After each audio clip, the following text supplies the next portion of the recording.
Fala galera, estamos começando nosso Tabcast aqui, convidados do Monte, nosso podcast onde a gente bate papo, conversa. E tô aqui hoje com o Maico. E aí, Maico, tudo jóia? Tudo jóia, bom dia, boa tarde, boa noite, não sei que horário que você vai estar escutando isso, né? Mas estamos aqui para falar mais uma vez de Deus, né? Em todas as mídias, né? Falar de Deus em todos os lugares. E essa é uma grande oportunidade para nós. Tá cumprindo o ID, né? Foi o que Jesus mandou, ID pelo mundo, e hoje o mundo também está nas redes sociais, né? E nós vamos fazer esse tributo ao Dom Mauro, vamos fazer em mais de um episódio, falando do nosso pastor, Dom Mauro, que marcou a vida de tantos jovens, em especial, dos padres também. E nós temos dois convidados que conviveram demais com ele. Duas pessoas, Padre Gilmar, que como padre eu acho que foi um dos que mais conviveu aqui na Arquidiocese, porque conviveu antes do Dom Mauro vir para a Arquidiocese, antes dele ser padre, antes dele ser seminarista. Então ele foi amigo, ele foi seminarista e ele foi padre com o Dom Mauro. E também o Jonathan, seminarista, que diversas vezes esteve na casa episcopal com o Dom Mauro, celebrando a missa, tomando café. Então nós vamos bater um papo. Sejam bem-vindos os dois, Padre Gilmar. Obrigado. Tudo jóia, Padre? Everton. O convite Tudo jóia, sempre é muito importante para a gente partilhar essas coisas boas que tivemos e também partilhar, às vezes, as nossas dores, né? Como a perda do nosso bispo. Mas vamos primeiro falar das coisas boas dele, né? Jonathan, bem-vindo. Obrigado, Padre. Obrigado, Everton, pessoal que nos acompanha. Deus abençoe a todos. Amém, amém. Pedimos desde já a intercessão de Nossa Senhora também, em nosso meio, intercedendo por esse bate-papo e que possa ser muito produtivo para você. Conhecendo a vida de Dom Mauro não tem como não ser produtivo, né, Padre? A gente aprendeu bastante. Muito. E nós vamos falar muito sobre isso. E eu queria já começar pedindo, Padre, como é que o senhor cruza com a vida do Dom Mauro? Como é que o senhor topa com o Dom Mauro e aonde foi esse encontro? A minha história começa com ele há quase 27 anos atrás, quando eu era seminarista da Consolata. Eu fui seminarista religioso. O Dom Mauro fez uma palestra para nós no seminário da Consolata há muitos anos atrás. E eu saí do seminário da Consolata e morava em Jaraguá do Sul, mas tinha já constituído minha empresa em Balneário Camboriú. Morava lá já fazia um bom tempo. E a irmã do Dom Mauro tem um apartamento em Balneário Camboriú. Ele sempre passava lá as férias, alguns dias de férias. E ele sempre foi amigo da minha família, desde quando eu saí do seminário. E ele me encontrou um dia e me fez o convite novamente. E eu sempre fui muito de ajudar na igreja, ajudar na questão de grupo de jovem. Vai ter missa campal, monta a estrutura, então assim... E aí, um dia eu estava em Camboriú e ele me encontrou. Eu nem reconhecia mais ele, porque já faziam 17 anos que eu tinha visto ele. E era bispo? Padre? Ele era bispo... Não, quando ele deu a palestra, ele era padre da Diocese de Jacarezinho. Uhum. Daí ele já era bispo de Campo Mourão, quando nos reencontramos. E aí ele foi me falando do jeito que fala, a gente já vai lembrando da pessoa. Então ele já tinha conhecimento dos meus pais, fomos lá visitar meus pais. Ele sempre visitou meus pais depois daquele período. Quando ele ia descansar, ele ia a Jaraguá, me ligava, ou eu ia com ele para passear. E ele sempre foi muito ligado à minha família, tanto que no aniversário da minha mãe, ele estava lá e fez o convite de assistir o casamento do meu irmão mais novo. Meu irmão nunca acreditou um bispo fazer o casamento. Então meu irmão falou, então quando nós marcávamos, que era o primeiro dia que ele veio trazer a namorada dele para casa. E aí Dom Mauro já deu a trucada nele, de jeitão dele, né? E depois de 8 anos meu irmão foi casar e ligou para o Dom Mauro, o senhor ainda, sim, marcou e foi fazer o casamento. Então o Dom Mauro sempre esteve na minha vida desde quando eu saí do seminário. Porque depois desse tempo que eu fiquei em Camboriú, ele sempre que ia para lá me visitar, porque eu morava perto do lugar que é o apartamento da irmã dele. E sempre ele me dizia, mas cara, por que você não volta para o seminário? Eu dizia, mas homem, para de me incomodar, já não deixei ele. Mas eu sempre fui ligado à igreja, primeiro porque eu gostava das coisas da igreja. Sempre tive ligado à questão de romaria, missa de novena, missa de festa, essas coisas eu sempre fui muito ligado. Você era tipo um taborista, né? Sabe que lá não tinha tambor, se tivesse eu acho que eu seria. Lá tem lá na igreja Santa Inês de Camboriú, tem os freis, e os freis são muito assim abertos aos jovens, então tem um menino que o Edson, que até hoje tem um carinho muito grande por ele é um cara assim, pensa num cara santo. E eu me inspirava muito nele, porque ele tocava na igreja, ele ajudava, o sogro dele ajudava na igreja, então eu me inspirava. E Dom Mauro sempre dizia, por que você não volta para o seminário? Eu falei para ele assim, pensando, né, ele vai parar de me incomodar. Se o senhor parar de me perguntar, eu juro que eu penso. Não é que ele parou de me perguntar? Só que daí eu fiquei no compromisso. Então depois de 3 anos, eu falei para ele assim, vou fazer uma experiência. Eu tinha meus negócios, minha empresa, eu falei assim, nas minhas férias de agosto, eu vou a Campo Mourão ficar uns dias com o senhor. E eu acabei indo lá. Fiquei alguns dias com o Dom Mauro e resolvi então voltar para o seminário, graças ao convite que ele me fez. E aqui estou eu, ordenado por ele. Ordenei como eu digo, cada coisa tem o seu tempo e Deus faz os caminhos. Eu sou ordenado padre no dia da ordenação episcopal dele.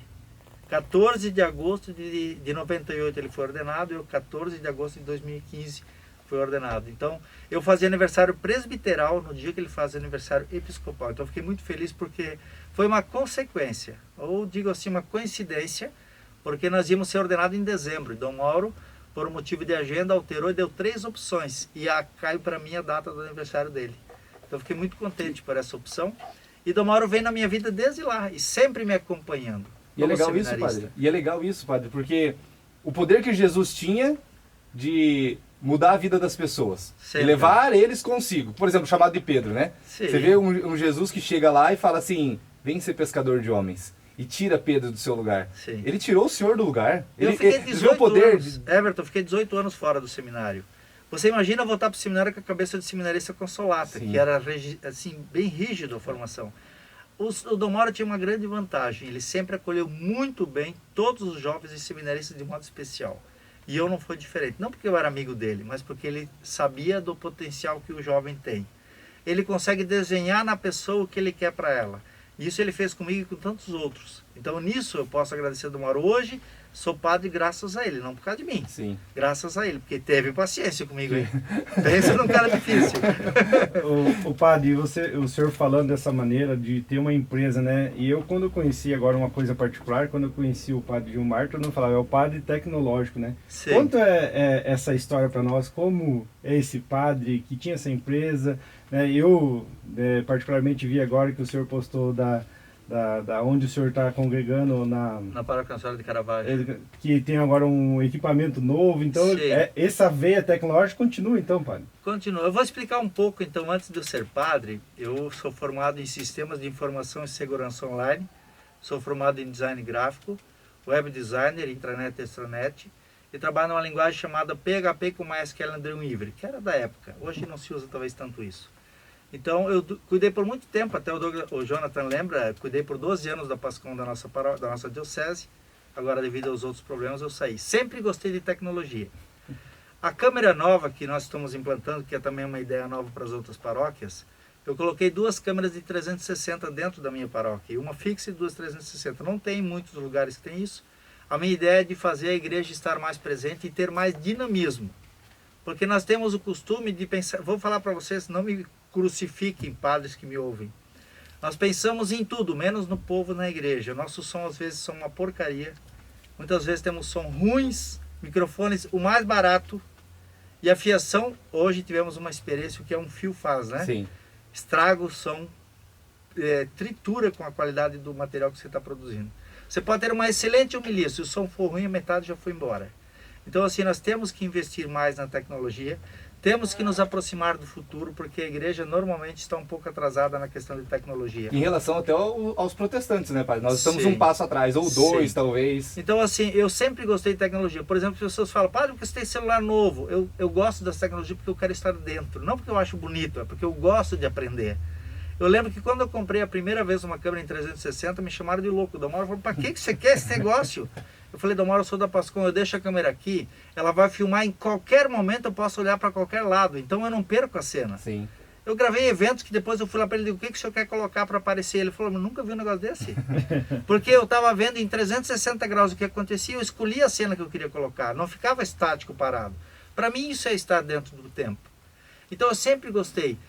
YouTube, Facebook, essas coisas eu gosto de mexer. Por quê? Porque é a minha realidade.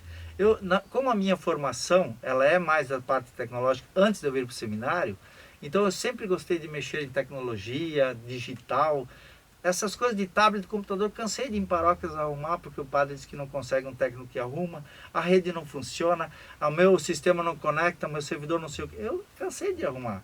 Para mim é uma alegria, que também me atualiza, porque sempre tem coisas novas. Então assim, se vocês verem um dia eu andando com algum aparelho estranho, não se assustem, viu? Porque eu gosto dessas coisas sim. E já que entramos nesse assunto também, teve uma artista que um dia ela foi na missa e ela falou assim, eu fui na missa, o som não funcionava direito, a iluminação estava ruim e o canto não estava lá essas coisas. Sim. Aí eu, depois de ir na missa, fui no teatro. e lá o som tava Perfeito. total perfeito, o assento era maravilhoso, e ela falou assim, mas a lógica não era o contrário, para Deus dar o melhor. Então acho que a gente tem que evoluir muito nisso, né, padre? E a pandemia também ensinou um pouco, né? Quer ver, Everton? Vou dar uma realidade minha. Eu cheguei numa paróquia que era de um padre que estava de transição, então a gente tem que levar em conta os limites da paróquia. Nós tínhamos um som que eu mesmo tinha um estresse muito grande de fazer homilia ou rezar a missa, porque o som era ruim. Nós investimos um valor razoável na minha igreja. Se você assistir hoje pelo Facebook ou pelo YouTube, quando o padre para de falar, eu parei e para tudo. É silêncio. Não tem não tem bu, não tem nada. Por quê? Porque hoje nós temos que levar que eu tenho que oferecer para o povo o melhor, porque eles me dão o melhor que eles têm. Padre não morre de fome. Você já viu um padre morrer de fome? Não. Não vai ver, porque o povo é bom. Só que assim, se o padre se interessa em comprar algo que talvez é de secundário, esquece da igreja, que a igreja para mim é o berço. Se você tratar bem o povo dentro da igreja, o povo vai te tratar bem em qualquer lugar. É minha visão, estou dizendo eu, padre Gilmar. Então, quando eu fiz a mudança na minha paróquia, a primeira coisa que as pessoas falaram, padre, agora conseguimos entender o que o senhor fala. Porque tem pessoas que têm problema de audição. Eu não tenho, mas quem tem, quando o som é ruim, piorou. Nós tivemos a experiência hoje com o equipamento, um cabo, distorce o som, transforma até a própria reflexão. Por isso que quando a gente fala de tecnologia, que você falou, o padre gosta de tecnologia. Não, eu gosto de oferecer o melhor. Porque as pessoas me dão o melhor como padre. Eu não posso ser mínimo, eu vou oferecer só isso porque eles não merecem mais. O povo merece sempre o melhor porque eles nos dão o melhor. Eu tenho essa visão. Perfeito, perfeito. E aí as pessoas falando, mas vocês falaram, vamos falar do Dom Mauro e começou a ir para as mídias sociais. Eu lembro que quando o Dom Mauro chegou aqui, eu estava chegando, todo mundo falava, é um bispo que tem site, ele tem site, meu Deus do céu. E o senhor já cuidava do site dele? Eu já fiz o site dele em 2015, eu fiz o site para ele, não, 2005, não, 2005 ele chegou aqui. 2008 ele chegou. 2008. 2005 ele já tinha um site que eu disse para ele, Dom Mauro, o senhor gosta de mídia? E ele tinha uma proximidade muito grande com as coisas. Falei, eu vou fazer um site para o senhor de graça, porque o site naquela época era caríssimo, né? Sim. Eu desenvolvi um site e botei lá, dommauro.com.br. Meu Deus! Todo quanto era bispo queria um site. Eu falei, não, vocês vão procurar nos lugares que vocês querem, mas eu não vou fazer site para todo quanto é bispo, até porque eu trabalhava, né? Sim. Então o Dom Mauro tinha um carinho muito grande. Quando nós chegamos aqui, temos que respeitar a visão que ele tinha com as coisas. O Dom Mauro é o nome pessoa física dele. Se ele sai daqui, como acontecia, por exemplo, transferência para outra diocese, a estrutura do site não ficaria na diocese. Mas tudo que está lá dentro é voltado para a nossa diocese. Sim. Então ele inteligentemente falou, padre, Gilmar, na época seminarista, vamos mudar para o site, vamos atualizar o site da diocese, vamos colocar tudo lá dentro, tanto que hoje está no ar, né? É. Então nós fizemos essa migração. Falei, Dom Mauro, então continue atualizando as coisas suas particulares. Ele achou por bem deixar, porque tudo ia para o site da diocese. Mas Dom Mauro sempre teve um passo à frente também na tecnologia. Muito bacana, e ele se admirava porque ele dizia assim, de onde tu achou isso aí? Quando eu trouxe a primeira câmera pequena, aquelas GoPro, a menor que tem a Section, né, que é desse tamanho, eu filmei uma missa com a câmera atrás de uma vela, ele não viu e eu mostrei para ele, ele falou assim, de onde tu tirou essa imagem? Então assim, essas coisas Dom Mauro gostava. Sim. Ele sempre foi, como a gente fala, antes do seu tempo. Isso eu posso dizer porque eu vivi com ele e trabalhei com ele, então coisas que eu nem percebi, ele estava lá na frente. Então isso para nós era muito bom. Jonathan, vamos falar um pouco também, né? Como é que você topa com o Dom Mauro, Jonathan? Como é que foi lá na praia largar as redes e entrar no seminário? Como é que foi essa história? Então, o meu primeiro encontro, meu primeiro contato com o Dom Mauro foi no ano de 2009, né? Ele já tinha chegado na diocese, numa crisma na minha paróquia, né? Eu estava servindo lá, trabalhava no som da igreja, cuidando ali e tal. E no final da celebração ele me chama para vir para o seminário, né? E eu nunca tinha pensado na ideia, apesar de todo o povo da igreja sempre insistir que eu seria padre e tudo mais, eu sempre dizia não. Mas quando o Dom Mauro chamou, daí...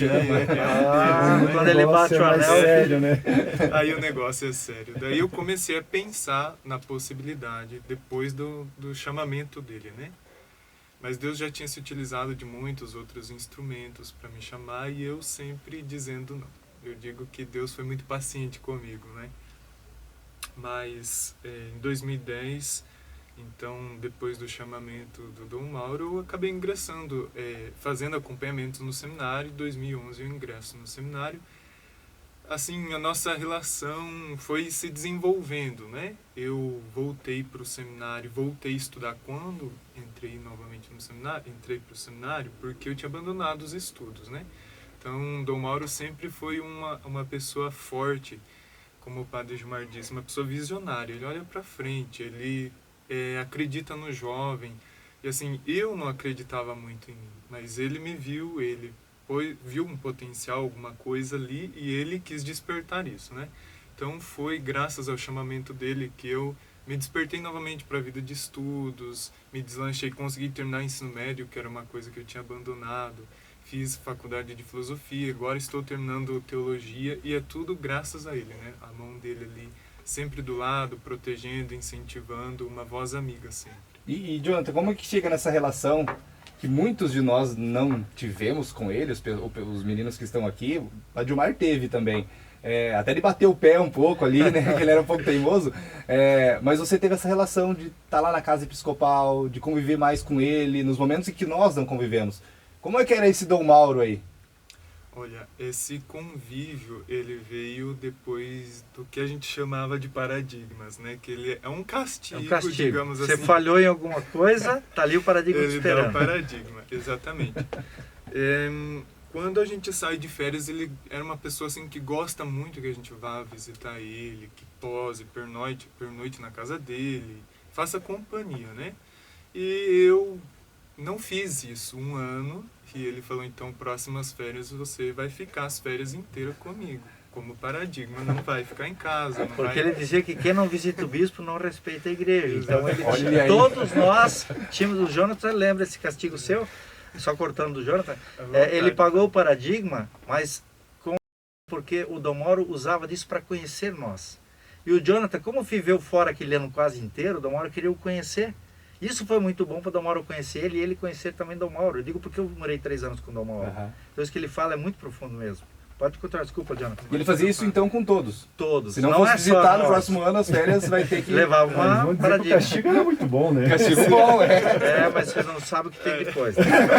Vamos lá, já chegamos lá. Vai lá, Jonathan. Foi aí que a gente teve esse despertar, uma amizade que surgiu, né? Porque a gente olha de fora, a gente vê o bispo e tem aquele medo que ele chama isso de medo reverencial, pela pessoa que o bispo representa, né?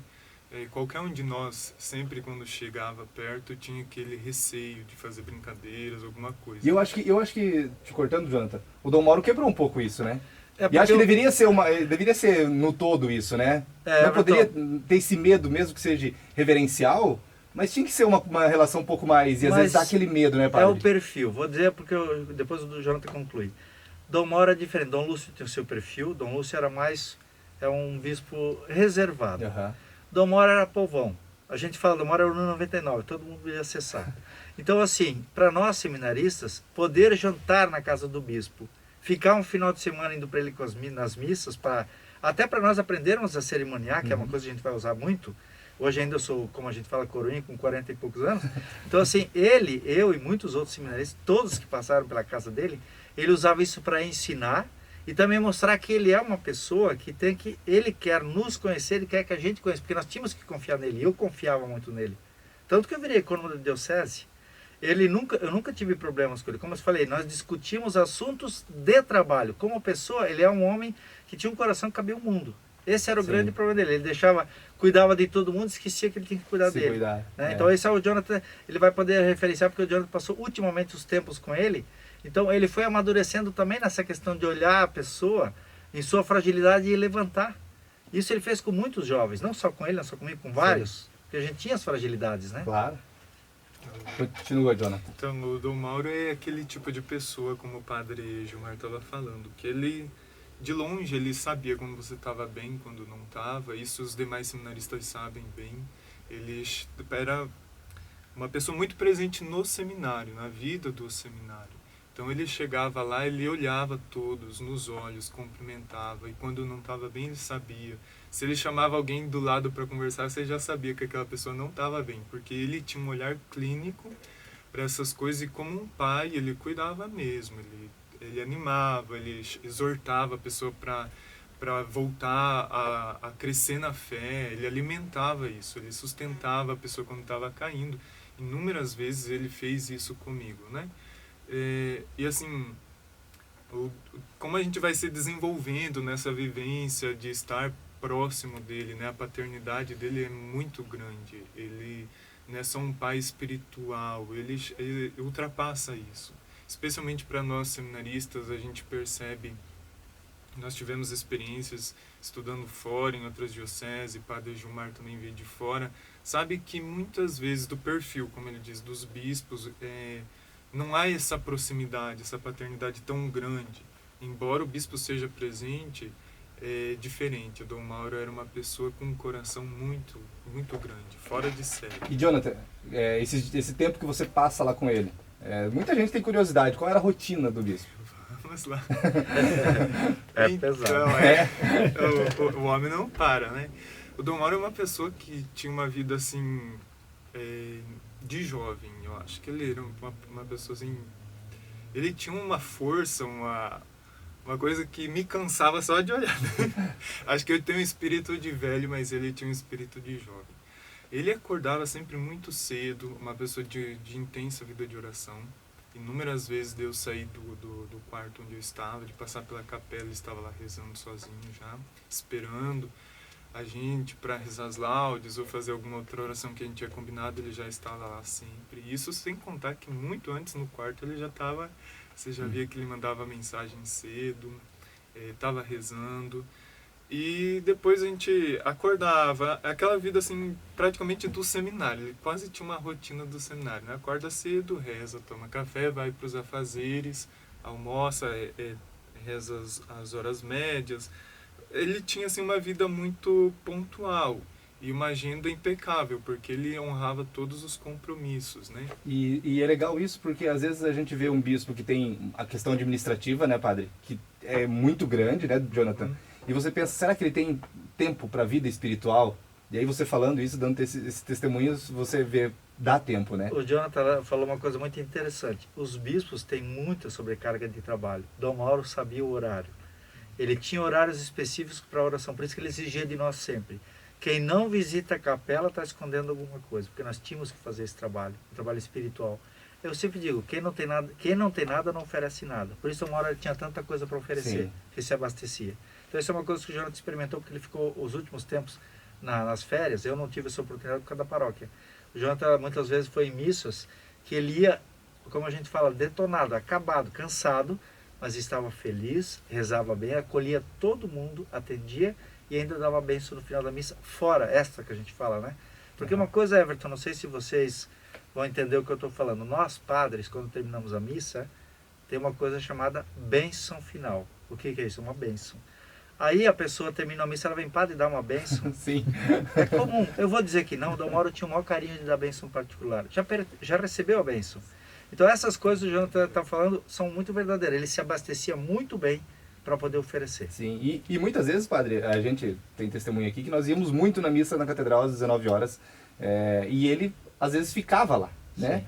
Ele ficava, saía a procissão de saída, ele ficava para conversar, para acolher, Isso. para dar a bênção novamente. E isso, Everton, não é só na catedral. Lá na casa, nós moramos, porque o seminário também ficou um tempo lá na casa episcopal. Eu fui, a gente fala o prefeito da casa, que é o responsável quando o bispo não está, né, que é o reitor. Muitas vezes ele olhava para nós e dizia, vocês fizeram as orações? Porque pelo nosso olhar ele já captava, né? Então, sabe que seminarista está aí tudo malandragem, né? Então faz as orações correndo, às vezes vai participar de uma oração, mas quer assistir alguma coisa. Então, quando a gente está na casa dele, a gente fica mais à vontade. Mas quando ele não está, quando ele está, é regradinho. Isso que o Jonathan falou não tem nada de errado, não. É 100% isso. Ele era muito regrado. A agenda dele, eu não lembro dele ter faltado uma agenda. É raro, raro. Era um homem de muito compromisso. Então, assim, por ele amar a igreja, ele agia assim.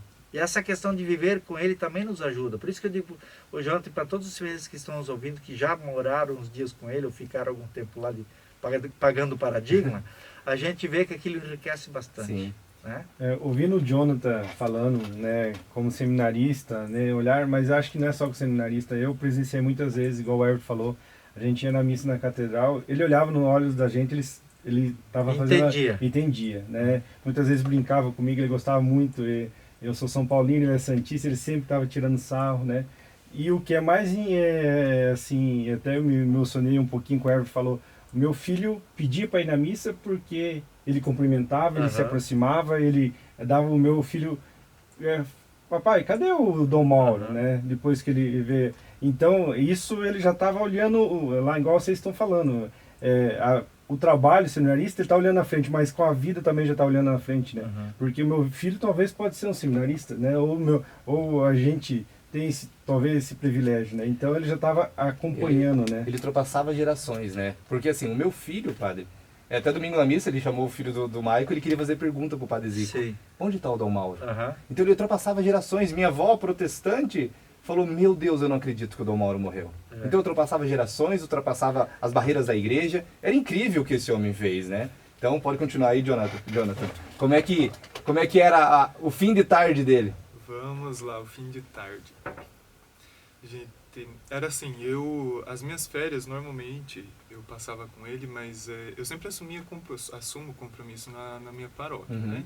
Então, janeiro é mês de férias das secretárias, graças a Deus tem seminarista lá, então a gente acaba auxiliando na paróquia. Então, quando eu voltava da atividade da paróquia, o Dom Mauro já tinha cumprido as atividades dele, eu chegava lá na residência e ele já vinha atrás, né? Pedia, podemos rezar a missa daqui uns 15 minutos, daqui meia hora. Missa diária, sagrada. Missa diária, sempre.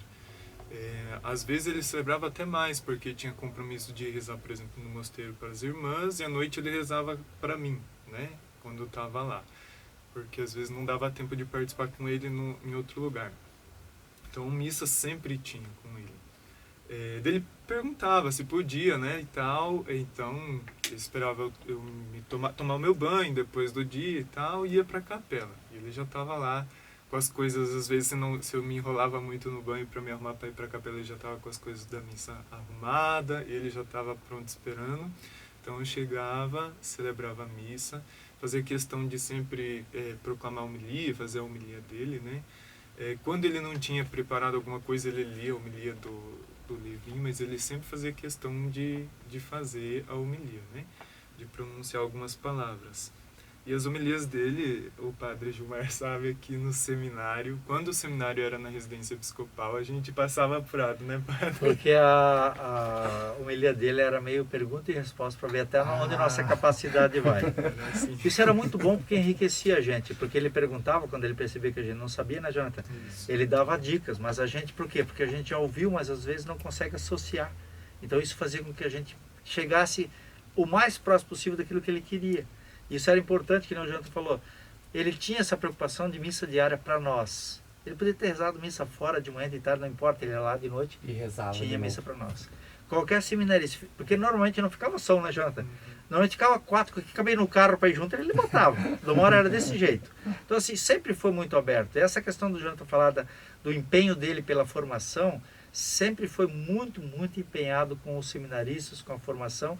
E a vida dele era um reflexo daquilo que ele queria para nós. É isso que ele queria. Que nós fôssemos bons padres, bons seminaristas, porque se não se endireitar um seminarista no seminário, depois não será um bom padre, dizia ele. Isso é uma verdade. Então, essa experiência que o Jonathan está passando para vocês, eu também passei. E o Jonathan não viveu, eu vivi 3 anos morando com ele, porque quando eu cheguei aqui, que ele era novo, eu era novo também, eu fui seminarista e morei com ele. O seminário era lá, né? Ele chegou Antigamente a o propedêutico Sim. ficou lá, mas o primeiro ano que ele chegou não tinha propedêutico. Eu era o único seminarista que tinha lá dentro. Porque eu estava ajudando ele na questão contábil mais, né? Mas então essa realidade, voltando ao Jonathan, é uma realidade que nós percebemos de perto a vida espiritual e o empenho que ele tinha para na formação conosco. Porque o seminarista para ele era muito importante que soubesse o que estava fazendo lá dentro. Por isso que o Jonathan está explicando os detalhes da vida espiritual, que isso hoje eu uso como referência para mim, né? Então esse é o ponto que eu acho que o Jonathan está colocando e que vale a pena lembrar que as pessoas dizem, mas Dom Mauro tem tempo para rezar? Ele dava um jeito. Sempre. Então isso também serve de experiência para nós hoje, né, Jonathan? Sim. E uma pergunta, padre. O senhor errou muita pergunta dele na homilia? Meu Deus! Nossa, Uma vez, eu lembro que ele me perguntou e a gente fazia missa às 6 da manhã, né, Everton? Então o seu tic-tac ainda está meio dormindo. Então ele perguntou, eu olhei para ele assim, o senhor não sabe? Ele olhou para mim, oremos. Acabei com a humilha dele. Então, assim, nós tínhamos essas tiradas. Daí tinha também o jeitão dele, né, Jonathan? Às vezes a gente estava sentado, lendo, escrevendo na sala, ele ia na janela e dava aquele sustão na gente, né? Passava gritando. Assim, é o jeito dele de descontrair. As pessoas conhecem o bispo carrancudo, fechadão. Não, Dom Mauro era muito dinâmico em casa. Brincava, ria. A gente ouvia e também sofria com ele, né? Porque as pegadinhas dele eram uma atrás da outra para ver se a gente estava atento. E eu lembro que quando o Jonathan, eu estava já eu era reitor do seminário, quando o Jonathan acho que entrou, né? Não, eu estava na teologia. Então nós vivemos uma realidade muito interessante, porque nós conhecemos Dom Mauro em um período que ele ainda era meio desconhecido para as pessoas. Então eu lembro, Everton, lá atrás, quando vocês também começaram com os projetos de levar Dom Mauro para os encontros, Sim. eu ainda pensei comigo, esses caras vão levar uma invertida, porque Dom Mauro não vai deixar eles quietos. E de lá em diante vocês nunca mais ficaram quietos, né? Nunca mais. Então Nunca é isso que o Dom Mauro fazia na gente. Ele não gostava de ver a gente apenas um cristão, ele queria ver pessoas autênticas. Nós temos fragilidades, pecados, todos nós. Os seminaristas que passaram por ele não são os melhores, foram até os piores, porque nós tínhamos que ser corrigidos. Ele corrigia nesses dias que a gente ficava. Lembro eu, porque eu fiquei 3 anos, eu era corrigido diariamente, eu era uma topeira, no bom sentido da palavra. Porque na verdade, vocês talvez não sabem, Jonathan vai confirmar o que eu falo. Quando a gente sai da nossa vida e vai para o seminário, a gente tem que emburrecer primeiro para depois crescer. Porque não serve o que tem lá fora para dentro do seminário. Sim. O Jonathan pode falar muito bem isso, né? Na formação, eu entrei com 33 anos no seminário de novo, eu voltei a ser ninguém. Nada e não sabia nada. Tive que começar do zero a aprender tudo, né, Jonathan? Acho que o Jonathan teve a mesma experiência, né? A nossa entrada no seminário, a minha entrada de maneira especial, eu recebi uma carta de uma congregação de irmãs aqui da cidade e elas escreviam assim: hoje você está entrando no seminário, entre como um pequeno aprendiz.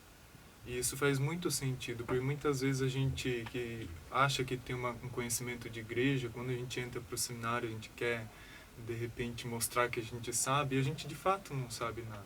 A gente está ali para aprender. E Dom Mauro soube ensinar isso, né? Que, olha, você se põe no seu lugar, como seminarista você é formando.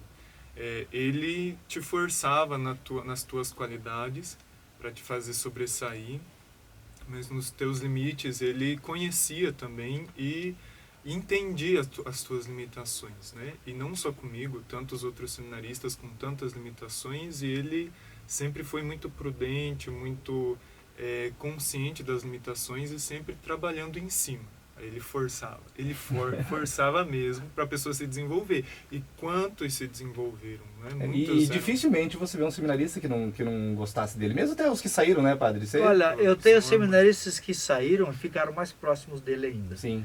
Porque ele inspirava tanta confiança, porque para nós ele foi um paizão. Para mim, de modo especial, claro, meu pai está lá em Jaraguá, meu pai é de natureza, mas Dom Mauro assumiu a cada um de nós como filhos. Eu tinha ele como pai.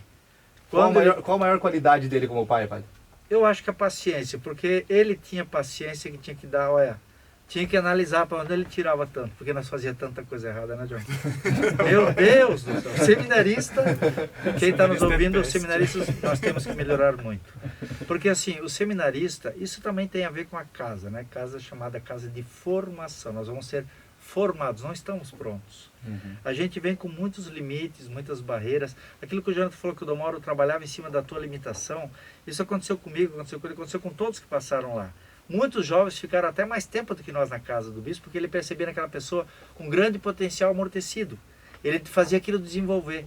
Eu acho que ele usou vocês também assim. Sim. Se você olhar para trás, o que vocês eram, o que vocês são hoje... Meu Deus. Então eu digo, o Dom Mauro tinha essa capacidade, ele olhava para frente. Eu digo por mim, quando eu disse para ele, eu pedi mais ou menos umas 1.500 vezes para ir embora do seminário.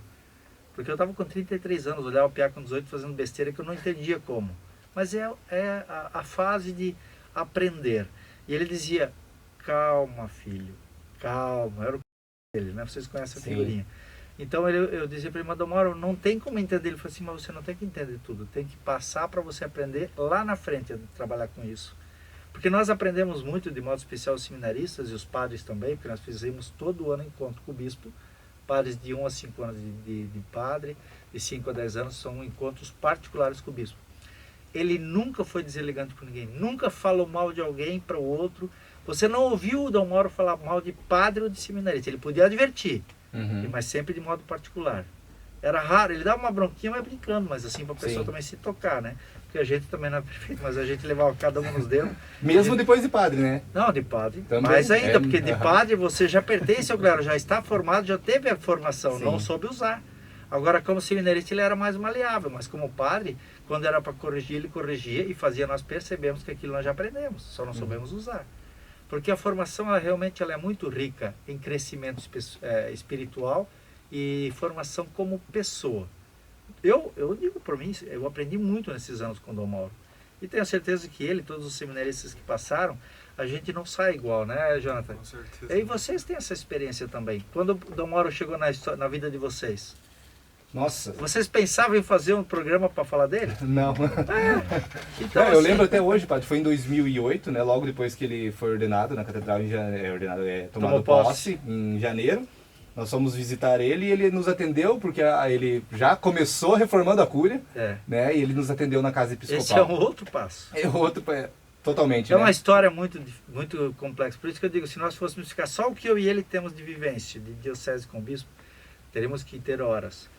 Dom Mauro, quando chegou em Cascavel, não sei se é por causa da forma de trabalho, mas existiam algumas coisas a serem melhoradas na diocese, porque não era o jeito que ele trabalha, era o jeito que o Sim. outro bispo. Cada bispo que chega vai Sim. ter o seu perfil.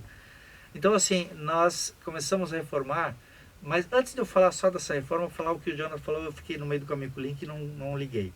Quando ele falava que ajudava espiritualmente, não era só isso. Dom Mauro tirou muitas vezes dinheiro do bolso para comprar óculos para seminarista, Já fiquei sabendo. fazer histórias tratamento dessas. dentário, pagava cirurgia. Eu lembro que uma vez eu fui pagar cirurgia 9 mil, eu olhei para ele e falei, quanto? Ele pagou para o seminarista uma cirurgia, pagou a cirurgia pro pai do seminarista, para famílias mais pobres.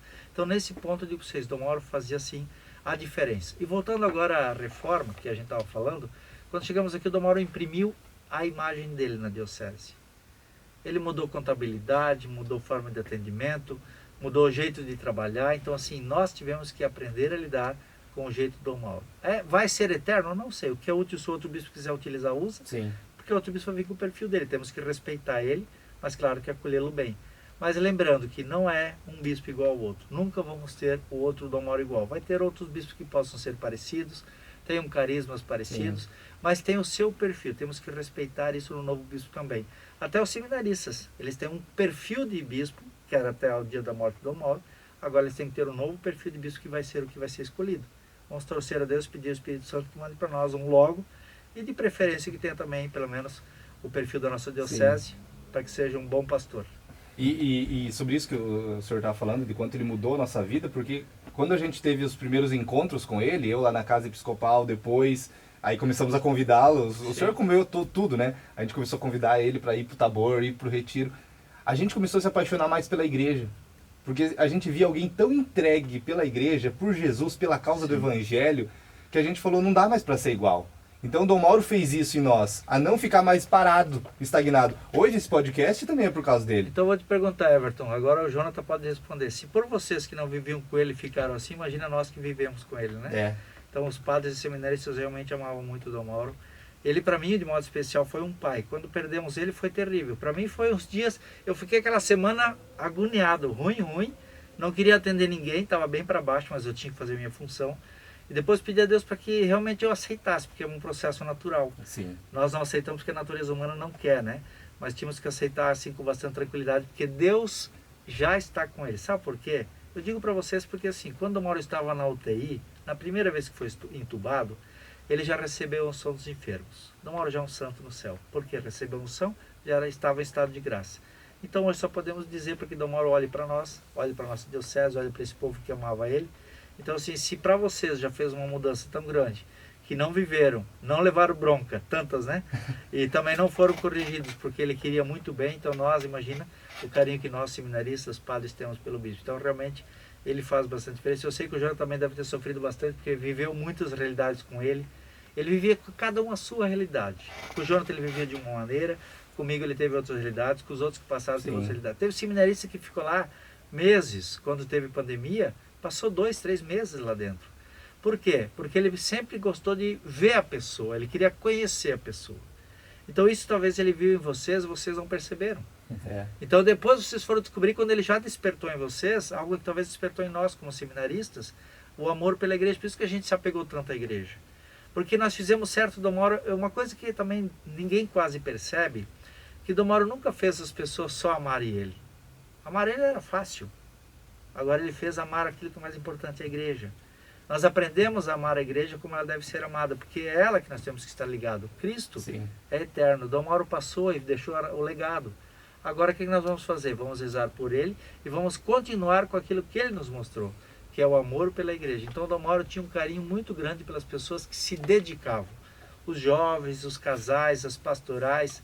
Então isso é uma coisa que nós seminaristas, que também tínhamos nossas falhas, os seminaristas, eu lembro quando eu era formador, ele vinha lá e dizia, você precisa fazer isso. Eu olhava para a pessoa, não entendia, mas ele tinha a visão daquela pessoa e isso era muito bonito, porque nós entendemos que ele tinha algo mais, não era só apenas um bispo que estava ali olhando e dizia, esse vai e esse não vai. Não, ele raramente, olha, não lembro de ter visto ele mandar alguém embora.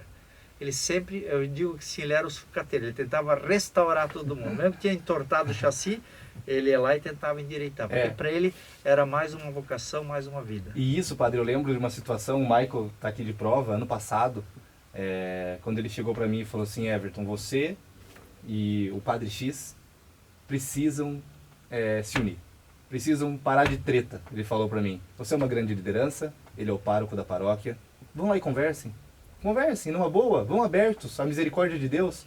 E eu achei aquilo tão bonito, né, padre? Porque ele sempre era essa pessoa que ele queria unir. Conciliar. Né, conciliar, isso. Mais do que isso também, como não lembrar de Dom Mauro se você não falar que ele gostava de entrar na vida do outro. Sim. Ele não gostava de ser superficial nas nossas vidas.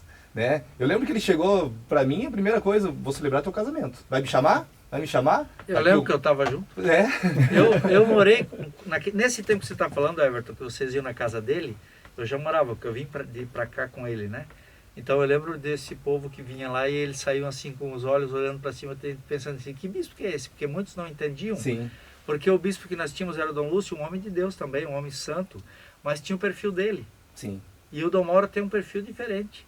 Então as pessoas estavam acostumadas com o Dom Lúcio, e quando chegou no Dom Mauro eles não caiu a ficha. Muitos tiveram que reencontrar o Dom Mauro para ver o perfil dele. Eu lembro a primeira vez que ele foi almoçar lá na minha casa, na casa da minha mãe, e eu pensei, vai chegar o bispo de Batina, Dom Mauro de Batina aqui, daqui a pouco talvez venha com mais gente. O portão estava aberto, minha mãe ainda fazendo o almoço, ele entrou dentro da garagem, estava lá dentro já de casa. A mãe falou, o Everton, o bispo está aqui. Ele estava ali, esse é o Dom Mauro, era o Dom Mauro que estava ali. Né? Então isso é muito bonito. E padre, uma coisa também, quando foi anunciado em 2007 que o Dom Mauro seria o nosso arcebispo, todo mundo começou a falar, vem o bispo polêmico, Bispo caipira. Vem o bispo caipira, vem o bispo que gosta de confusão. E com o passar do tempo não foi tanta confusão assim que ele arrumou. Arrumou algumas, né? Domingo aberto, fechado. Mas qual a diferença do Dom Mauro de Campo Mourão para o Dom Mauro de Cascavel? Tem diferença? Tem sim, porque eu vivi com ele também em Campo Mourão. Lembra de uma coisa, Everton. Você está agora numa paróquia, você tem sua atividade. Se eu pegar você hoje, mudar você de endereço, você vai pertencer a outra paróquia, você não vai ser mais o mesmo. Não. Não consegue. Dom Mauro se adaptou à realidade que ele encontrou. No começo precisou ser mais radical? Talvez sim. Mas assim, a diocese precisava disso. Nós precisávamos disso. A igreja de Cascavel precisava de um pastor que desse as cartas na mesa. É assim e é assado. Dom Mauro não tinha meia palavra. Por isso talvez muita gente tenha criticado ele, mas depois talvez voltou atrás. Eu lembro que muitas pessoas não entendiam quando ele questionava a nossa fé. Medo da morte, lembra a missa do cemitério? Sim. Ele falava para as pessoas, vamos rezar uma Ave Maria, para quem de nós vai morrer primeiro? Ele quase infartara o povo, porque Dom Mauro pensava também na pós-vida.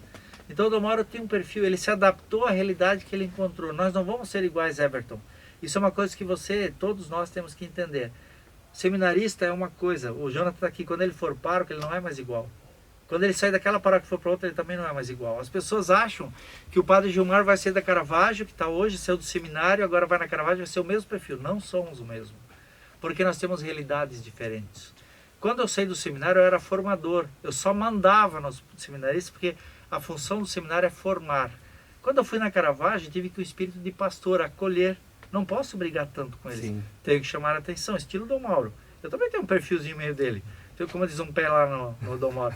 Então eu ao mesmo tempo que eu bato, eu também é só porque eu sei que não é culpa do povo. Sim. Às vezes é falta de instrução.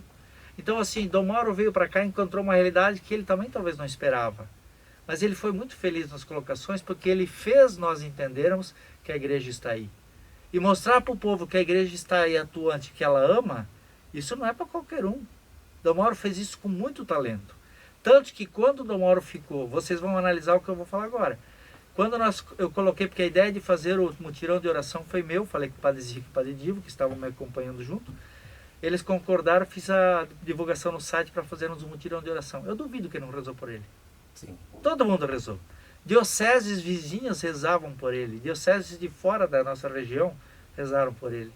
Então, assim, eu tenho certeza, muitas pessoas disseram, padre, então jogamos a oração fora. Eu digo, pera um pouquinho, vamos analisar primeiro.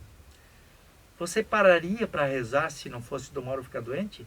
Então ele também te ajudou a se converter. Sim. A oração não foi perdida de todo. Ela serve para a tua conversão, para a tua santificação. Então Dom Mauro, até na hora da tristeza dele, que era a hora da morte, ele fez nós nos unirmos. Então isso é uma coisa que eu tenho que valorizar nele, que ele fez mesmo pessoas que não são católicas, pessoas que talvez não gostavam muito dele, que pararam para rezar. Porque a saúde dele, ela realmente debilitou muito rápido depois da Covid. E nós nos unimos. Quer coisa mais bonita que isso?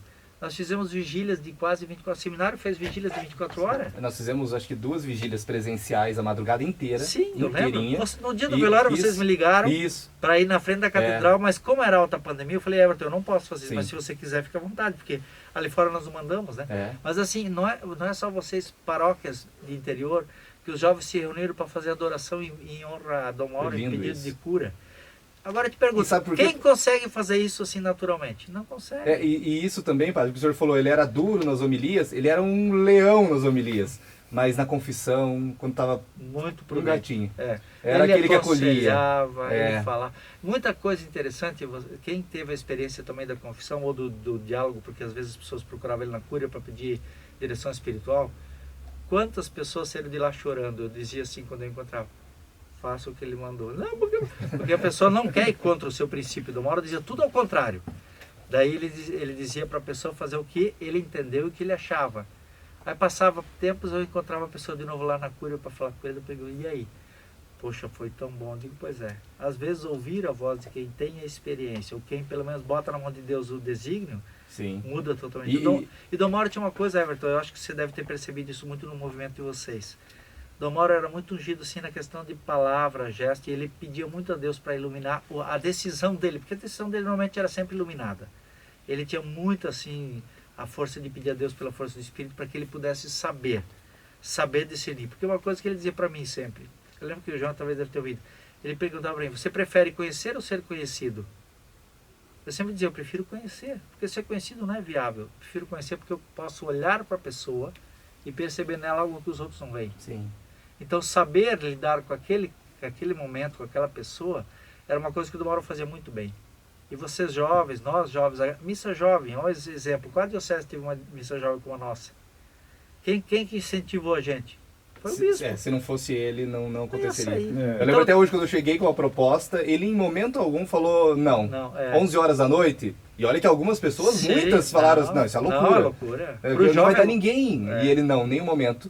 E assim, os 4 anos que eu fiquei no setor de juventude e comecei a missa jovem, 2, 3 vezes por ano eu convidava ele, e ele estava lá. E ele falava sempre assim, Everton, só cuida, fala com os padres, para não terminar muito tarde. Isso. E a missa dele, quando ele fazia, era 1 hora da manhã. Ele se empolgava, né? Ele se empolgava. Dom Mauro, o Everton falando, é como um pai, né?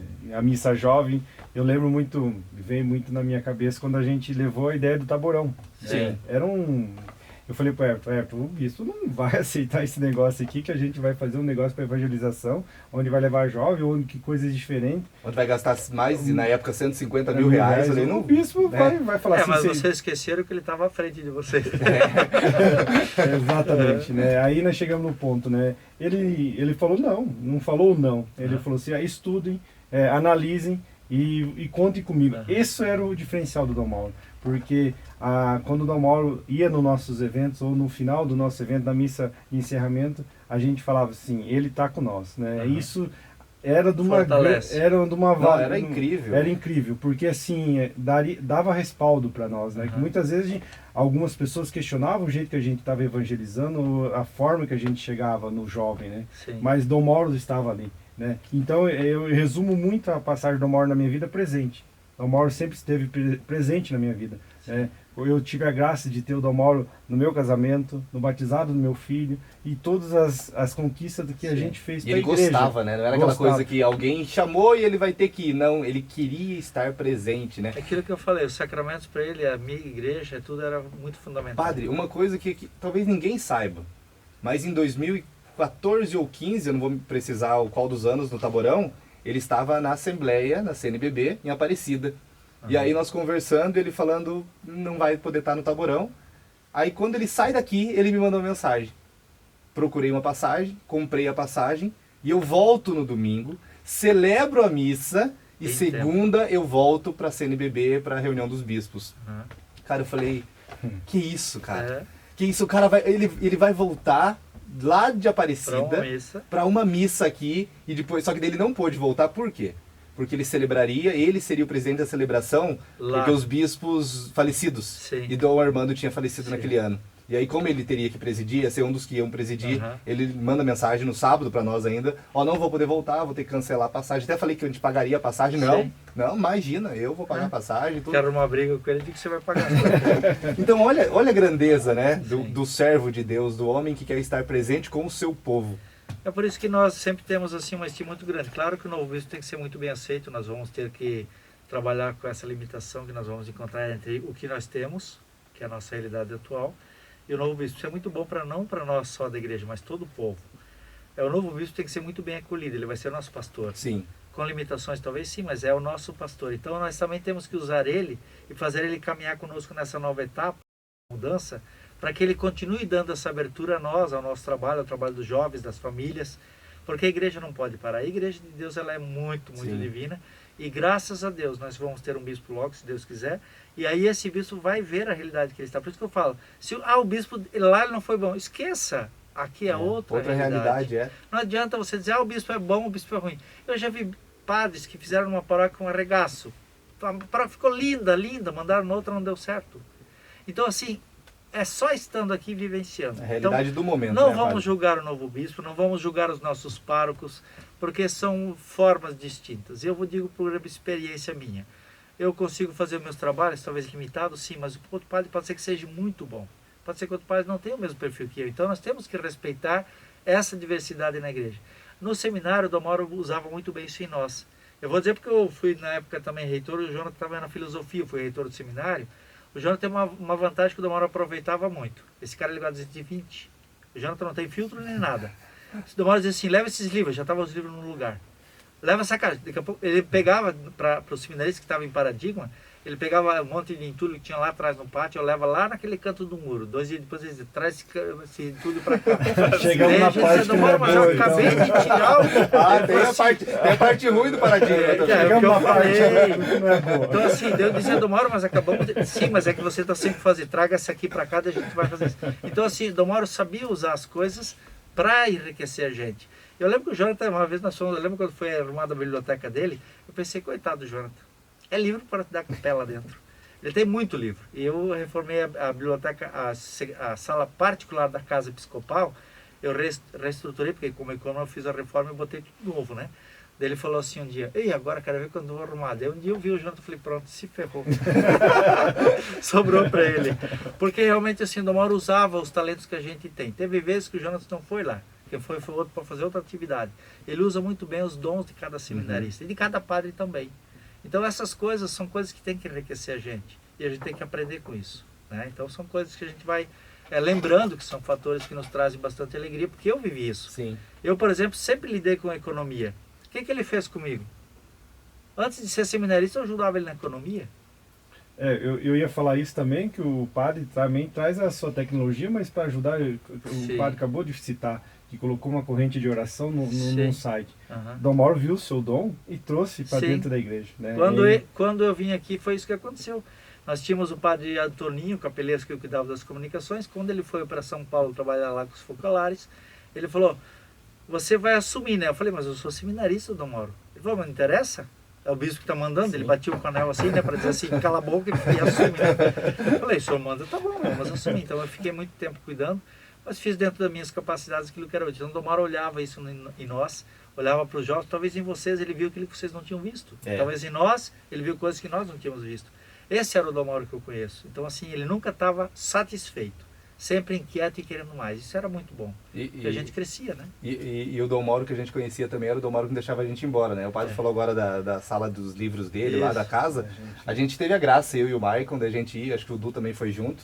A gente foi no começo da pandemia, gravar uma live com ele. Certo. Eu até achei que ele não ia nos receber, porque ele se cuidou demais. Medo, ele tinha medo. Mas aí ele falou, vamos vir, vamos atender os protocolos, o distanciamento, tudo mais. Até a gente falou, meu Deus, se acontecer alguma coisa com o bispo de nós está infectado, né? Mas a gente se cuidou, ficou distante. E padre, não tem como ir embora cedo. Sim. Terminou lá a live, ele falou assim, vem ver meus livros. Isso. Tem um café lá atrás pra vocês, vamos lá atrás tomar um café. Aí, cadê o terço? Traz o tercinho pra eles lá de presente, que ele tinha ganhado do Papa Francisco, né? Eu tive a graça de ganhar também do Bento XVI, quando ele foi. Então, você chegava lá, você ia na cúria pra uma conversa, tinha não deixava você ir embora rápido. Tinha que sentar uma volta no jardim para ver as frutas, era tinha incrível, os cachorros para era mostrar. Incrível. E eu acho que Jesus era assim, padre. Né? As pessoas que andavam com Jesus não saíam de perto tão fácil, né? E Dom Mauro pôde transmitir esse perfume de Jesus que Paulo vai dizer. Mas é o que eu falo, Everton, vocês que tiveram essa experiência em nós, a gente conhece bem esse lado do Dom Mauro. Quem via o bispo lá falando alto na igreja, não conhecia o lado do Mauro Aparecido dos Santos, conhecia o lado do bispo. Por isso que nós que vivemos com ele, nós temos assim sofremos até mais também, porque nós tínhamos uma vivência como de pai e filho. Os padres, teve padres que não dormiu muitas e muitas noites quando ele estava em coma. Eu tive todos os sintomas da Covid que você imaginar por causa da ansiedade. Então assim, nós vivemos essa dor juntos. O povo sofreu conosco e rezou. Então quando nós tivemos esse problema, ele também mostrou para nós o que ele veio fazer. Veio unir o povo. Sim. Não só por ele, mas pela igreja. A igreja era a referência dele. E ele mostrou muito claro isso para vocês e para nós todos. Ele é o bispo, mas a igreja é a igreja. E já entrando nessa parte do Covid, padre, ele se cuidava tanto, e como é que pegou, né, padre? Essa é uma pergunta que eu digo que nem eu sei, pelo menos não sei, mas acho que o Jonathan também não sabe, né, Jonathan? Também não sei. Ele se cuidava demais. Raramente atendia pessoas que ele tinha desconfiança ou pessoas que ele não... que eram públicas, né, porque ele sabia que a probabilidade era maior. Tanto que eu vou contar uma história muito interessante, porque assim, Dom Mauro era muito sarrista da gente que era ligado a ele, né? E os monges do mosteiro Oicaicalós pegaram, o padre Bernardo e o padre Francisco pegaram o Covid e ficaram de molho. Aí quando eles saíram da Covid, vieram se apresentar com o bispo e eles estavam na sala do Dom Mauro. E a minha sala era lá do contrário da cúria dele, minha sala do ecônomo. Então eu saí da minha sala, bem na hora que eles saíram, Dom Mauro apontou para eles, olhou para eles e disse assim, tá vendo aquele ali? Era eu, né? Ó, o padre Gilmar tá em tudo quanto é lugar, não se cuida. O dia que pegar Covid, ele vai apanhar. Eu olhei para o Dom Mauro e digo, Dom Mauro, é minha função. Ele riu, né? Mas ele falava isso porque ele mesmo me mandava eu para o hospital visitar doentes. Porque ele também tinha medo. Então, assim, como ele pegou? Isso é uma coisa que eu realmente não tenho como imaginar. Penso que foi em algum lugar que ele foi, porque até dizer assim, o bispo não vai sair de casa por causa da Covid. Dom Mauro fazia os compromissos com cuidado, mas o Covid, como é que você vê o Covid? Não se vê. Então, assim, de onde ele pegou, tenho certeza que ele já perdoou, porque não tem como reverter, e a pessoa que talvez transmitiu nem sabe que tinha, ou se tinha, talvez vai descobrir depois. Então é uma coisa que nós não temos como culpar ninguém, é a realidade que nós vivemos, todos nós podemos passar por isso, mas Dom Mauro tinha muito cuidado. O Jonathan lembra que no seminário, quando ele ia, como é que ele cumprimentava o seminarista? Com o dedinho ou com o cotovelo? Porque o medo que ele tinha. Sim. Então, onde foi? Não sabemos. E o senhor levou ele para o hospital, né, padre? Sim. O senhor acompanhou ele? Sim, eu fiquei na segunda-feira, porque assim, é um fato da semana que aconteceu, que eu percebi que ele não estava muito bem. Eu havia conversado com ele, até os padres que fizeram a reunião com ele na quinta-feira perceberam que ele estava um pouco modinho, assim, baixo, em silêncio. E eu perguntei até para ele se ele tinha feito o exame, e a princípio ele disse que tinha feito esses de farmácia, mas eu não consegui ver, não sei se fez de verdade. Mas ele tinha medo da Covid, e eu acho também um pouco, Everton, não quero culpar ninguém, mas assim, as mídias assustam muito. Dom Mauro tinha medo de pegar Covid, isso era muito claro, tanto que ele tinha muito cuidado. E depois que foi constatado mesmo que ele tinha Covid, que foi na segunda-feira, que eu levei ele para fazer os exames, e constatou-se que ele estava com a Covid, ele já estava com o pulmão um pouco infeccionado, né? Uhum. Já havia um certo comprometimento. E o médico achou por bem já interná-lo, porque a saturação dele já estava baixa. Não a ponto de comprometer, mas já estava baixa. Quando colocamos ele lá no hospital, os médicos colocaram ele no aparelho e botaram o ventilador, a saturação dele foi para 94, 95, então não era tanto risco assim, mas ficou internado pela ser liderança e pela E nesse momento, padre, como é que ele estava? Ele conversava comigo como nós Aham. estamos conversando, um pouco mais Tava cansado, calmo, sim, calmo. calmo. Ele estava triste porque descobriu que tinha Covid, ele não Aham. gostaria de ter a Covid, né? Tanto que eu fiquei com ele dentro do hospital até a hora que eles levaram para a UTI, né? Assim, tranquilo, só falou para mim assim que não gostaria de ficar no hospital. Eu falei, Dom Mauro, aqui eles têm tudo que o senhor precisar tem. E o que eles derem o senhor toma, porque é hospital, eles sabem o que fazer. Aí ficamos mais um tempo até liberar a cama, que eles estavam higienizando tudo lá. Aí quando deu o horário, a moça falou, padre, o senhor tem que se despedir porque ele vai subir lá, não pode entrar. Aí eu dei um beijo na testa dele e falei, agora o senhor se cuida, né? Faça o que precisar. Logo, possivelmente, a gente vai se encontrar, porque lá na UTI da Covid não se pode visitar todo dia, muito menos, até porque ele vai ficar junto com outros, né? Uhum. E aí ele foi para o quarto. E aí, então, começou o processo que foi posto na mídia, que todo mundo acompanhou, as variações. Era agoniante cada manhã esperando o parecer, o Parece, laudo. Everton, eu digo para ti, todos os laudos foram feitos por mim e pelo Padre Zico. A instrução vinha do médico. Como ele nos explicava, nós colocávamos. Teve dias que a gente não sabia se colocava. Meu Deus. Era terrível, porque assim, Dom Mauro melhorou, a saturação tá boa. Dom Mauro caiu, não urina. Dom Mauro isso. Então assim, foi uns dias, eu lembro que o Zico, eu escrevia, o Zico ia editando. E nós lia, não, apaga, porque não está muito claro. Então assim, nós sofremos muito porque nós ligávamos pessoalmente, o médico que cuidava dele nos atendia no telefone e dizia, ele tem isso, isso. A gente não omitiu nada. A gente talvez não conseguiu alcançar o termo 100%, Uhum. mas a gente colocou tudo o que aconteceu de fato. Os nossos dias eram monitorados por esse Sim, laudo. pela sim, informação. é, Meio-dia era o isso, horário que eu publicava, É. porque eu só tinha acesso ao médico das 11 ao meio-dia. Eu ligava, ele estava com outros pacientes. Uhum. É o horário que o médico atende todos. Nós deixávamos até por último para poder ter mais tempo. Sim. Então, assim, foi para nós também uns dias E terríveis. no dia que estuba, padre, há uma comemoração, né? A Sim, gente fica... Nós ficamos muito contentes, porque assim, como eu te falei já antes de nós começarmos o programa, o Dom Mauro era um homem muito forte. E nesse dia eu fui visitar o seu Daniel. O seu Daniel é um paroquiano. E eu fui visitá-lo e ele estava no quarto do lado do Dom Mauro. Eu conheço toda a UTI, porque a gente vai nas UTIs constantemente. E eu ia quase todos os dias, porque era o auge da pandemia. Então eu falei para o doutor Itamar, posso lá ver o Dom Mauro? Pode, só troca a tua roupa toda de novo. Fui lá, troquei toda a roupa, porque você tem que trocar todos os paramentos. Voltei lá, Dom Mauro estava sentado, olhando para uma janela, bem no lado da janela. Quando ele me viu, ergueu a mão para me cumprimentar. Eu peguei a mão dele, botei no banco de novo e disse, Dom Mauro, a pior parte já passou. Agora o senhor fica tranquilo, ele baixou a cabeça. Quando o senhor for para casa, a gente continua o tratamento. Eu falei para ele, o senhor me conhece? Ele riu e balançou a cabeça, né? Porque a gente fica preocupado. Então, assim, foram momentos, dei um beijo na testa dele, disse, agora o senhor se cuida bastante, porque o senhor agora foi estubado, então é um processo, né? O desmame Sim, chamado, desmame, né? Então ele balançou a cabeça, fez sinal de positivo, e aí eu me despedi, porque eu já estava com o tempo esgotado, né? Porque lá tem um tempo para ficar.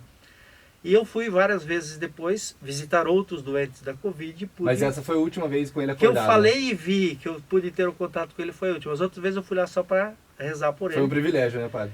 Olha, digo para ti, Everton, eu nunca imaginei que ia ter que dizer que é um privilégio dizer a última vez um oi para uma pessoa. Eu vi ele assim, bem, vamos dizer assim, dopado no bom sentido da palavra, porque o medicamento ainda era forte, ele tinha acabado de ser estubado, não conseguia falar muito porque a garganta ainda estava com as marcas, os sinais, então ele estava com o ventilador, estava bem, corpo, fisicamente, tudo muito bem, tanto que quis se descolar do banco para me cumprimentar, eu falei para ele ficar quietinho. Então, assim, fico feliz de ter visto ele por último, ter dado o último adeus, né, no bom sentido. Mas depois disso...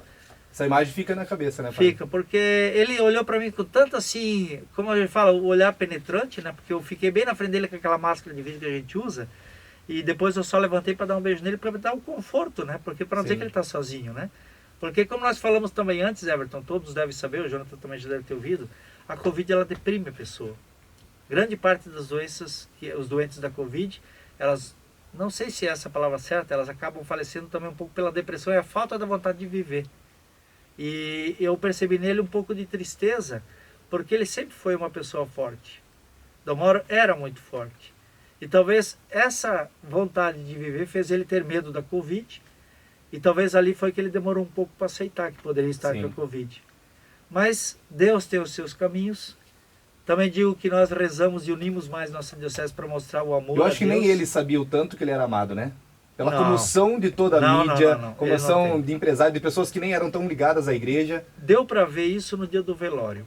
Se fosse um velório aberto, que não tivesse pandemia... Não ia ter lugar na catedral, né, padre? Não, quando eu vi aquele drone acompanhando, que teve uma emissora que Sim. acompanhou o tempo inteiro, as pessoas choravam em casa. É.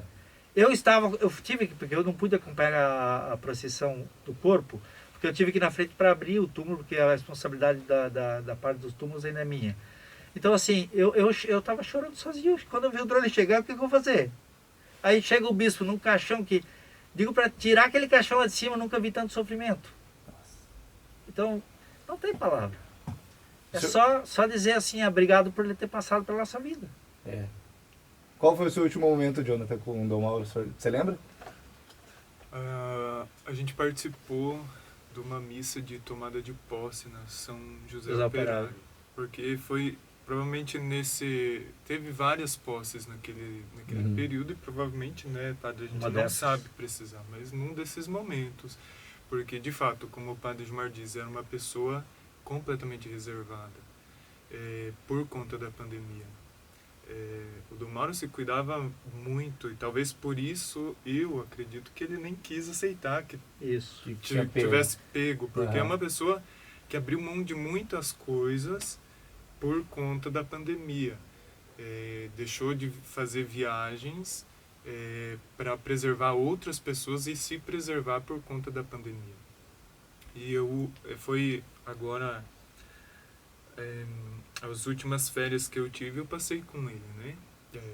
Na casa, antes de acontecer tudo. Passei com ele, aquelas férias normais. Já era costume em casa, até o pessoal até brinca, né? O Jonathan não passa as férias em casa, porque ele vai pra paróquia, vai pro Dom Mauro, vai pra paróquia, vai pro Dom Mauro. Mas foi normal e assim, uma pessoa completamente reservada.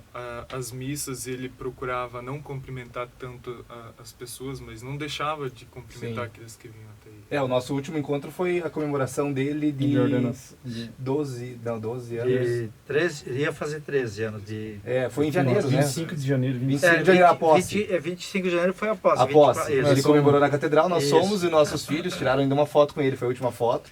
Foi a última vez que a gente conversou com ele pessoalmente. E uma observação, Everton, aquele reservado que o Jonathan fala, não é o Dom Mauro que a gente conhece, ele fazia aquilo por necessidade, a pandemia exigia, né, Sim. A Jonathan? gente viu isso. Então assim, ele se reservou por medo dele ter e dele passar. Sim. Porque tem pessoas que são sintomáticas, né? Por isso que eu falo, de onde ele pegou, não sabemos. Mas Deus tem os caminhos, né? Nós temos Sim. que dizer que Dom Mauro fez o que precisava, como pastor ele fez, deu a vida pelas ovelhas, né? Esse é um papel que eu não posso dizer que não seria dele se não fosse esse. O essa senhor mensagem. falou agora há pouco que o senhor via nele aquele homem forte que não ia embora, não. Eu comentei Mas fora quando do ar. foi que o senhor falou assim, pelos laudos, não dá mais, não vai dar, só pela misericórdia? Isso é uma coisa que não foi divulgado, então vou falar para vocês de modo particular e privado, mas vai a público, é claro, né? Terça-feira, o médico me ligou, porque eu era o contato do hospital, e eu partilhei com o Padre Zico que ele disse que naquele dia ele não passaria. Então eu dormi por muitas vezes na casa do bispo, porque ele não tinha ninguém na casa. Então nunca visitei tanto aquela capelinha como visitei aqueles períodos. Passei horas lá dentro rezando, pedindo a Deus, mas assim, sempre dizia para Deus, ó, eu quero, mas não é a minha vontade, né? Então Sim. Deus sabe o que faz. E quando foi terça-feira que ele passou para quarta, eu falei pro Zico, se ele passar mais um dia, pode mudar o quadro, porque ele não estava mais urinando. Uhum. E não dava para fazer hemodiálise, porque hemodiálise ia matar ele de vez. Sim. E não dá para fazer transplante, porque o corpo não resiste. Qual é a melhor forma? Os médicos usaram um método conhecido, que é dopar, tentar tratar com drogas fortes para tentar fazer o rim reagir. Então o Dom Mauro não morreu a princípio de pneumonia, não morreu de falecido rim, né? Uhum. E que é o que grande parte dos que morrem da Covid. Mas terça-feira ele havia nos dito essa possibilidade, eu rezava insistentemente. Eu realmente pensei que ele duraria. Eu na verdade, nunca imaginei que Dom Mauro morreria. porque ele era muito forte. Mas no final a gente vê que a doença realmente ela judiou. E a gente sempre fala das torres do World Trade Center lá, onde você estava quando aquilo aconteceu. Aham. E algo que ficou marcado hoje para todos nós em Cascavel, Ah. pelo menos para que são mais fiéis, onde você estava quando da notícia do Dom Mauro? Foi um momento muito engraçado, mas assim, engraçado olhando agora, porque na época eu chorei também, né? Eu estava na cúria, porque eu assumi alguns compromissos que era do bispo, o Zico assumiu outros compromissos, porque o padre Zico agora é o nosso administrador, então grande parte dos problemas caem para ele, né? E o problema que eu digo é as coisas da cúria. E eu estou assumindo outras partes, então era 5h58, eu saí da cúria, parei no meio do caminho para atender o telefone, que era uma pessoa que estava pedindo ajuda para mim no hospital visitar, mas não era naquele dia, ela ia fazer cirurgia, tinha que ir no outro dia à tarde visitá-la. E eu estava passando na Carlos Gomes, passei ali entre os camelô e o Mufato, tocou o telefone. Quando eu olhei o hospital, na hora minha ficha caiu, porque já haviam ligado várias vezes e tinha me dado susto já, né? Sim. Porque ligaram pedindo fralda, o Mauro tá sem fralda, daí eu comprava as fraldas geriátricas para deixar para ele. E naquele dia não me veio essa ideia da fralda. Na hora me deu um estalo e eu parei o carro, atendi, o médico falou, padre, como nós comemos, porque eu pedi, na verdade, o padre dizia que pedimos, se caso ele venha a falecer, nós gostaríamos de ser o primeiro a noticiar, para não sair vazando informação trocada, essas Sim. coisas. Então assim, eu parei o carro, atendi o telefone, não consegui assim, como diz, digerir, desliguei o telefone, liguei para dizer que eu quero falar contigo, está em casa? Tô, eu falei, fica aí que eu estou chegando, que Dom Mauro acabou de falecer. Era 6h20 da tarde. E aí fui para a catedral, aí fizemos a notícia e aí começou aquela correria. Nós, particularmente, né, nós do movimento, a gente partilhou de um luto, vamos dizer, a Covid trouxe diferente. Nós do Tabor somos conhecidos muito por abraço, por Sim. carinho, por Aham. acolher. E naquele momento a gente não podia abraçar, Não. né? Nós mandava áudio um pro outro, chorando. Foi uma experiência Muito diferente e forte, né? Como Dom Mauro era, vamos dizer assim, Sim. né? E foi uma perda dessa magnitude para Sim. nós. E ele tinha uma coisa com os jovens assim muito engraçada, ele não precisava falar muito, vocês já entendiam ele, né? Sim. E quando ele faleceu, a minha grande preocupação foi o povo. Eu, claro, filho, como todos os padres, filhos seminaristas, vamos sentir. Mas eu me preocupei porque, assim, o povo rezou muito. O povo ia ficar triste. Então, numa das missas de na rádio, um dia eu falei, vocês não perderam as orações. Todas foram para a sua conversão. Então, uma hora eu conseguiu até nessa hora fazer a gente rezar mais, né? É. Porque, às vezes, você não para naquele horário. Nós tínhamos paróquias que paravam o horário certinho, faziam todo o momento de oração e depois rezavam um terço, além do horário.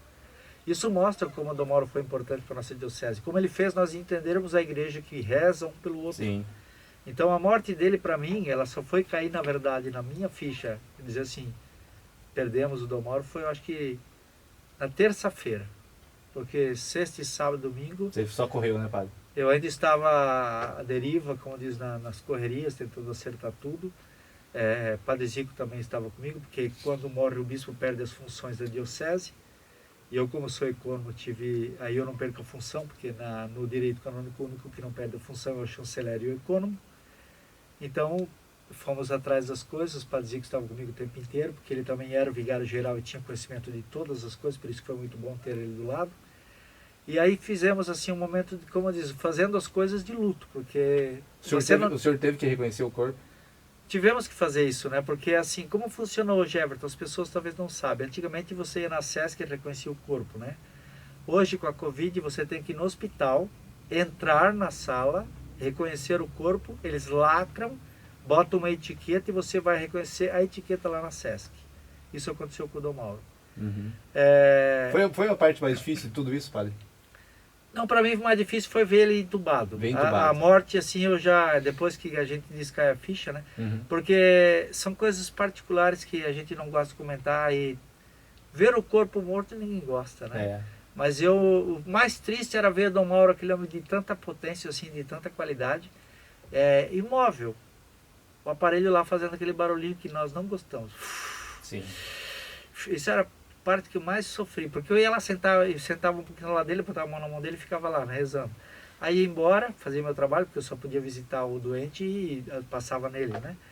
Então, assim, essa foi a parte que mais me deixou triste, porque vi que lá nós não somos nada. É. Então, assim, ele que era um homem que nós rezamos bastante, mas Deus tinha outro caminho.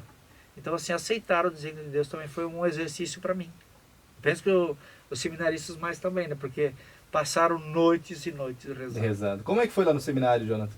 Esses dias todos? Pois é, cada dia uma aflição, né? Eu digo que no seminário a gente criou até um hábito de carregar o celular para a capela, porque a gente sempre ansioso para ter aquele parecer, aquele laudo médico que era lançado no site, então todo mundo saía da capela com o celular na mão já, querendo notícias, e às vezes a notícia era boa, o pessoal se animava, a casa ficava mais leve, né?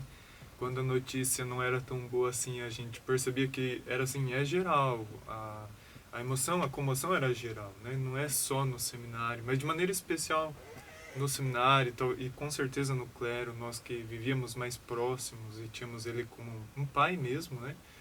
Nós sofremos muito. E no dia do ocorrido, eu lembro que a gente foi tocado o sino antes do horário, né? Eu achei até estranho, porque naquele dia à tarde eu fui tomar meu banho e durante o banho me veio um pensamento que eu nunca tinha tido de que eu deveria pedir, interceder a intercessão do Padre Zico para mim lá ver ele, para mim me despedir. Eu nunca tinha tido isso durante todo o período dele que ele estava no hospital, nunca tinha sentido isso, né? E terminei meu banho, logo depois que eu me troquei, eu vi o sino tocar várias vezes. Daí, naquele momento, a ficha caiu, né? Aí todos os seminaristas indo para a capela, cabeça baixa, Nossa. todos assim desconsolados, né? Rezamos ali por ele, pelo descanso dele, foi um momento muito forte. Todos ali, alguns bastante emocionados, outros mais fortes, né? Praticamente todos tiveram influência para estar ali, né? No seminário. Olha, todos. eu vou te dizer que se você momento. perguntar no seminário, acho que 90% que estão ali hoje é fruto do Dom Mauro. E eu tenho certeza que a Diocese vai colher ainda muitos frutos, porque os crismas, quem participava via, Sim, o quanto ele convite. chamava, e não Nossa, só na crisma, né? Qualquer missa que ele ia, muitos convites. Então a Diocese vai colher ainda E só para abrir um parênteses, antes da gente ir encerrando, esse foi também um legado dele, né, padre? Além de paróquias que ele criou, Sim. seminário, né? Num dos materiais que ele fez para a CNBB, ele falou também bem claro. Ele disse uma vez para Deus, se ele conseguisse ser padre, ele ia chamar muitos jovens para ser padre. Não sei se você lembra disso, Jonathan. Ele fez um vídeo para a CNBB e ele sempre convidava, nos crismas. Sim. Eu achava engraçado porque ele dava aquele tapão bem dado e dizia, estou te convidando para ir para o seminário, vai embora e pensa.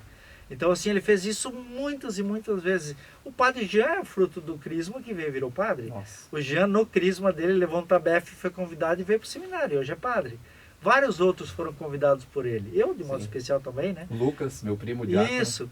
Então, assim, quem era o Dom Mauro para nós? Era um paizão. Tem falhas, sim. Brigou com um, deixou descontente outro, mas isso é natural.